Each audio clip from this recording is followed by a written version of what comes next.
All right, welcome back to the Dose Leprechauns podcast. As you can see, I don't have one Jay with me, but I got the other Jay with me, and I think he's a better option here. The Dose Leprechauns podcast. How you doing today, Jeff? Good, man. How are you?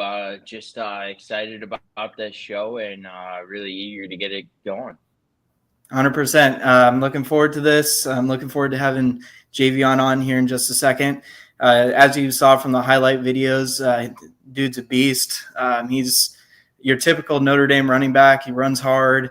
He's elusive. Of course, we're talking about Javian Osborne, the Notre Dame recruit that we just picked up a few days ago.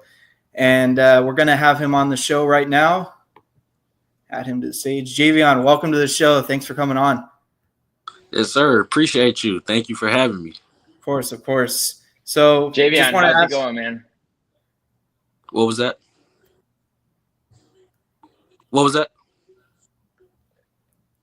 Oh, I was just asking, how's it going, bud? Oh, man, everything's good. Can't complain at all. I'm blessed. They'll play like a champion sign already in the background. It's like this kid's already in South Bend. You know it, man. I'm ready to get up there. It's been a long time coming. I love the team. I love the campus, love everything about it. Definitely. Yeah, that's Nate, I'll have you kick it off with JVM. Yes, sir. Yes. So just want to ask you a few questions. We'll start with who are your influences in life that have made you who you are up to this point? Biggest influence in life. I probably say it would be my dad. Yes, Very cool. Definitely. What were you someone that always looked up to dad and had dad always on you, or has dad kind of been behind the scenes, or has he kind of been with you the whole step of the way, with practicing with you, coaching you, kind of taking you through the whole process? How has he been as far as that goes? Has he coached you? Has he been someone that has kind of been in the background? Yeah. My dad is like, everything to me. He's like you said, he's coached me since, I could remember, like when I was around, maybe 8 years old. He's always been there for me. He's always was, my biggest fan and my biggest critic. I looked up to him definitely as a kid.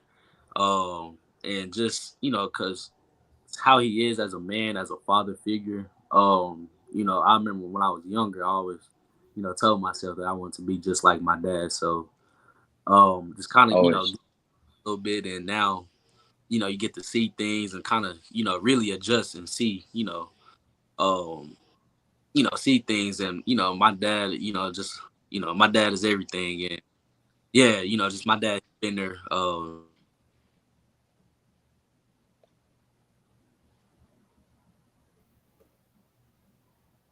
Let's get him refreshed here.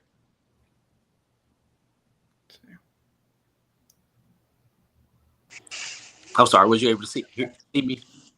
Yeah, we heard you. We heard you and how dad's everything, and the kind of influence that he's been on your football career, but most importantly, life. And that's what kind of embodies every kid that walks through Notre Dame. You get to hear their family life and who their biggest influences are. I'm fortunate enough to know a Notre Dame football player myself, and he's the starting Mike linebacker, Drake Bowen, and his dad's everything to him, and his family's everything to him, and that's good to hear from you, because it seems like Notre Dame's a special place for family-oriented football players and extremely talented football players at that. So that's good to hear from you, Javian.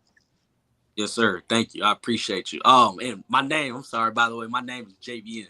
That's how you pronounce it. Javian. Got you. I better learn that over the next 4 years. Yes, we're going to need it for a lot of touchdown calls here. Yes, sir. You know it. So just real fast, I want to get what were your parents' thoughts on Notre Dame? How did that influence your decision?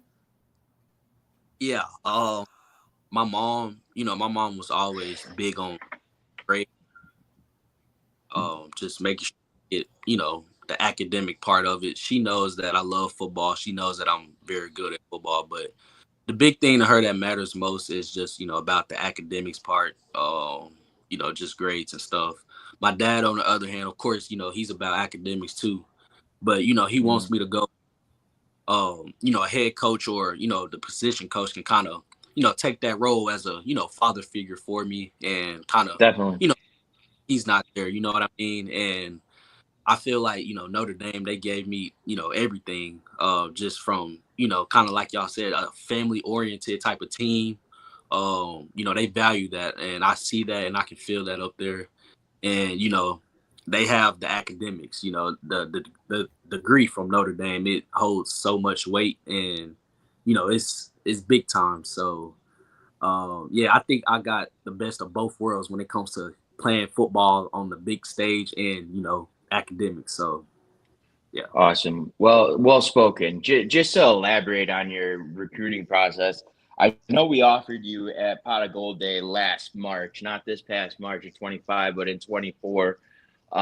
Since then, you've seen Coach D move on to the NFL and Coach Cedar come in. How has that process been for you from March of 2024 to May of present as a commit of Notre Dame? How has that process changed? What were the advantages, disadvantages? Did you ever get turned off, or was it always kind of like, man, I really just want to step on campus and see what this is like? Yeah. It was definitely a long process. I was very excited when I got the offer.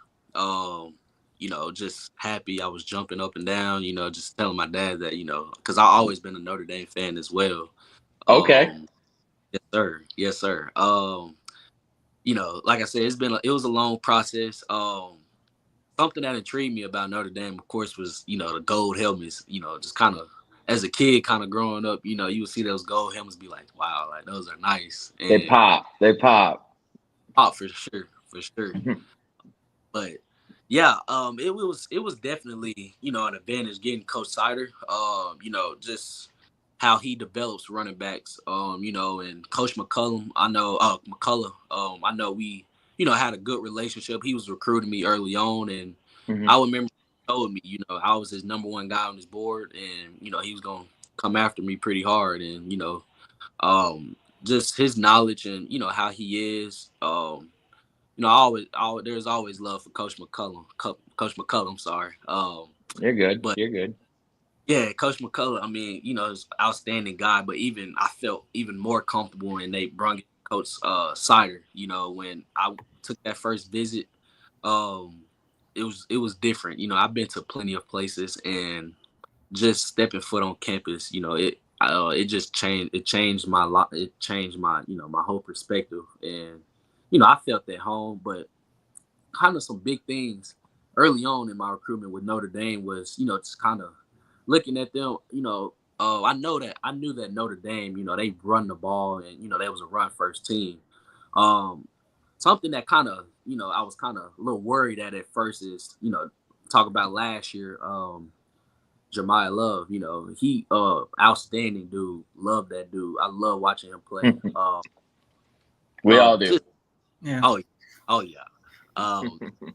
That kind of scared me a little bit was early on when Jeremiah Love, he will burst out the game, heating up and having somewhat close to 100 yards, kind of in the first quarter, first half, and you kind of see him. You won't see him as much in the third and fourth quarter, and you be like kind of like what's going on, like what's happening, and that kind of scared me a little bit because I know as a running back, when you start to heat up a little bit, you get that feel for the game, and you want to keep running the ball and early on. And I didn't kind of see that at first with Jeremiah Love, and that kind of scared me a little bit because I know as I am as a running back, as a person, when I heat up, I want the ball in my hands. I want to be able to put the offense around me, not in a selfish way, but it's just the confidence level of me. Yeah, definitely.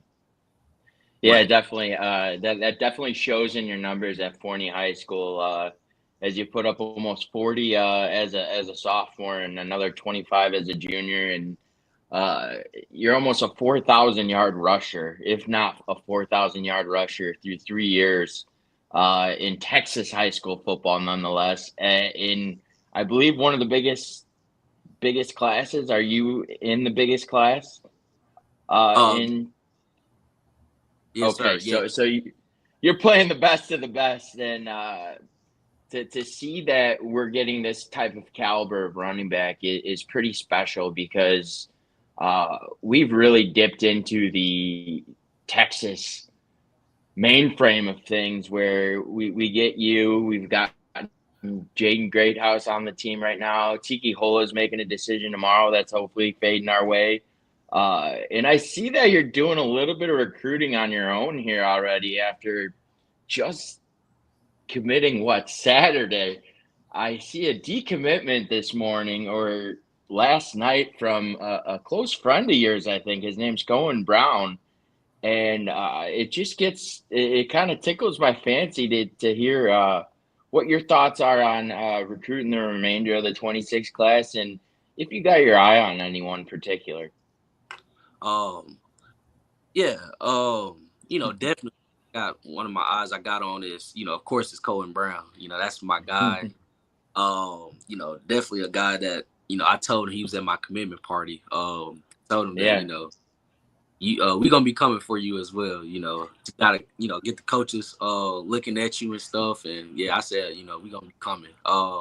Another one that, I'm trying to get is Braden Robinson from Red Yes. Oak. Yes. Both of them speedsters, can stretch the field. Both of them run. I believe Braden runs a low 10.5, if not a 10.4. Owen, a 10.6. So when you got guys like that, it's need for speed. It's you can, you can stretch the field on defenses, and that will Definitely. help me. And some other guys I'm trying to get at too is big D tackle out of, I believe, is North Carolina, Elijah Golden. Yeah. The golden child. He self-proclaimed the golden child. It's very fitting at Notre Dame. Let's put it that way. Yeah. Oh yeah. Definitely. You got the Golden Dome. Awesome. Yeah. But yeah, those are just, a couple of guys that I'm trying to get at right now. I know I'm trying to get at Tiki as well. I don't know how he's kind of looking. I got on the phone with him earlier this week. Yeah. Not sure who he's honestly gonna go with. Little scared too, kind of frightens me a little bit, Yeah. but I have faith that, it's Notre Dame. So we gonna see. Hey, But just keep doing what you're doing. I think the power of the players doing the recruiting after the initial coach's offer is so crucial in recruiting processes, especially when you're hearing it from players that have stepped foot on campus, that have been around each other. You're already building that camaraderie, and it's not even, and you guys haven't even stepped foot on campus. That's what I think made the 23 class great, 24 class is starting to show. It's just we want to keep continuing, and that seems what Coach Freeman wants is to keep playing for one, like one family, one play, and to keep moving forward. So that's great to hear, and I really admire that you've taken on the role of just kind of being that guy, like not even a week committed to the university, and you're already recruiting. So love to hear that. yes, sir. Definitely. I appreciate that. Yeah, like Jeff said, it's just been awesome these past few years to see how close these classes are and, how they're recruiting for the team and, guys like CJ Carr recruiting, guys like you. I mean, it's just special how connected and tight Notre Dame is and how Marcus Freeman has really changed that culture at Notre Dame and how people actually want to be there. We have a question from someone in the watching. It's Mark with Glasses from YouTube. Says, who do you try to emulate and model your game off of?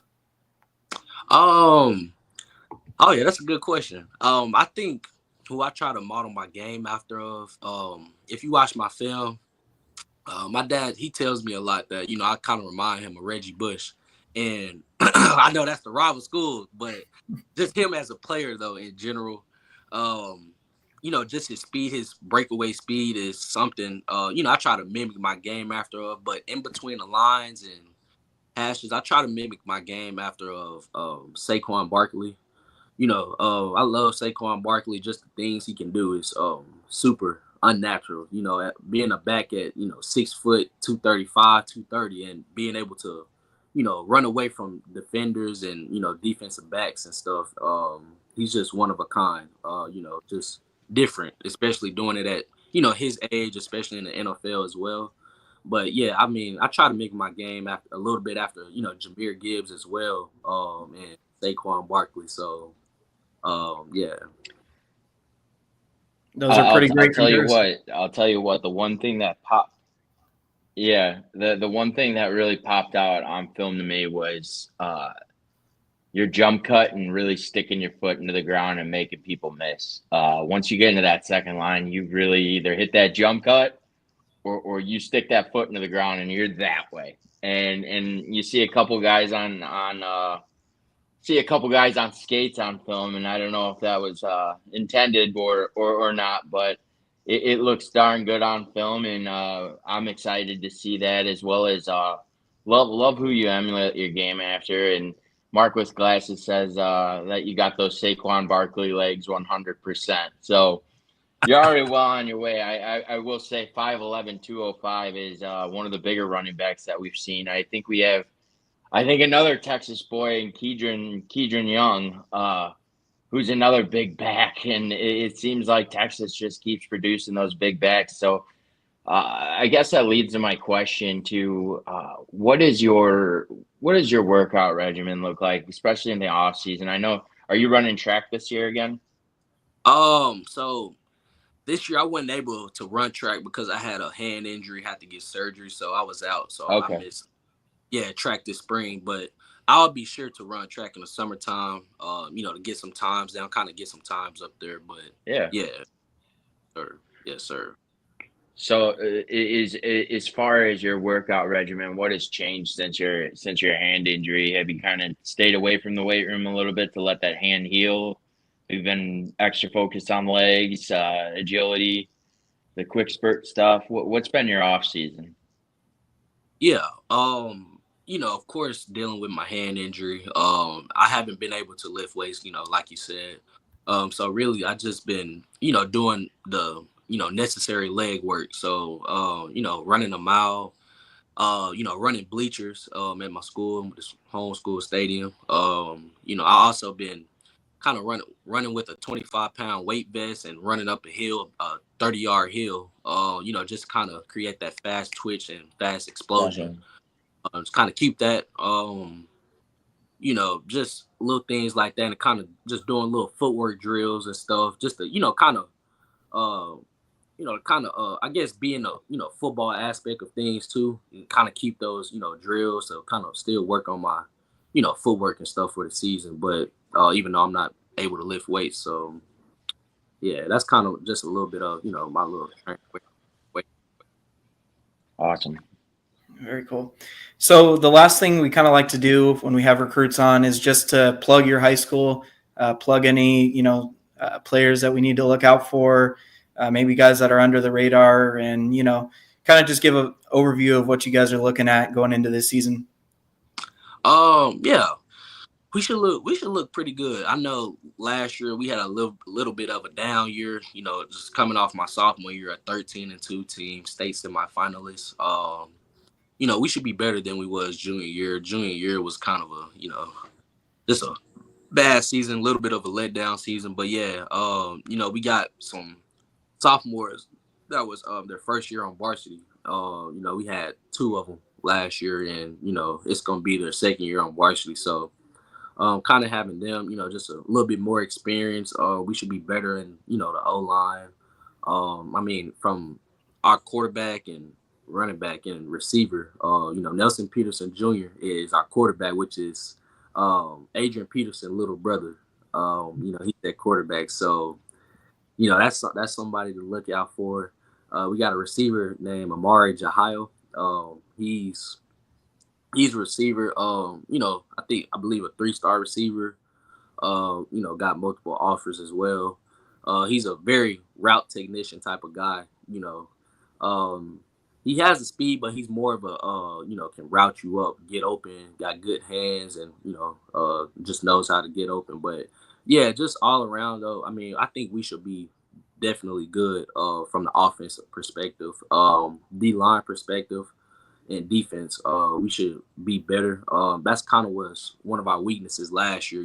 I think we was giving up around like 35 points a game, and it was big. We kind of had to go into shootouts most of the time, most of the year. So just kind of going through off season, kind of looking at the team in spring ball. We should be better up front, both interiors from the O line and D line. We have a lot of experience at linebacker, so we should be good there. And we got some young guys coming from the secondary. Most of them going to be first year varsity guys. So and kind of anxious to see what they're going to do. But most of them is seniors, so it should be something. We should be good though. Definitely not 5 and 6, but Very cool. Get to those playoffs is always the goal. And go ahead, Jeff.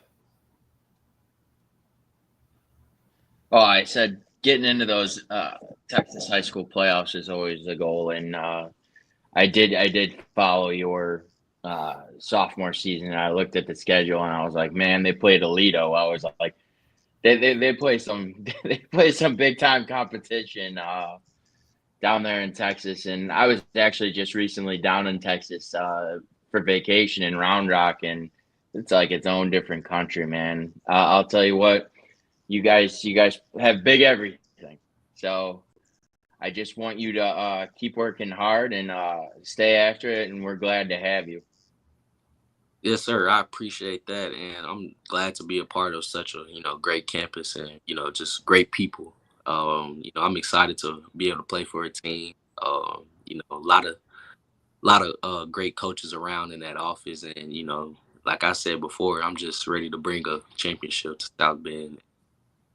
My fans, the fans, and the people of Notre Dame, they have my word. So, I'm gonna give them all I got. I'll hold you to it, buddy. Yes, sir. Thank you. Thanks for joining us. Really appreciate it. Yes, sir. Thank you. Thank y'all as well. Y'all have a good night, Jay. Yeah, go Irish. Thank you. All right, that was our interview with Javian Osborne, J.O., as it's listed in the little descriptor on him. So we're going to just wrap it up. Just wanted to put out a little notice. We are 114 days until we kick off in Miami against the Hurricanes, which means we're 14 days until the countdown that Benny the Tank Grimm puts together. And I can't wait. Yeah, me either. So again, Jeff, thanks for coming on. Always great insight. Always great having a podcast with you. Definitely, Nate. It was a great time, and it seems like we got a fine young man coming to South Bend in 2026. Exactly. Yep. I'm looking forward to it. I know all of the fans in here, the 200 people that are here watching, are looking forward to it. So that being said, go Irish, beat Miami. And happy Mother's Day to all those mothers out there. Yes, happy Mother's Day. Leprechauns family. Yes. Can't believe I forgot that. All right, go Irish. Go Irish.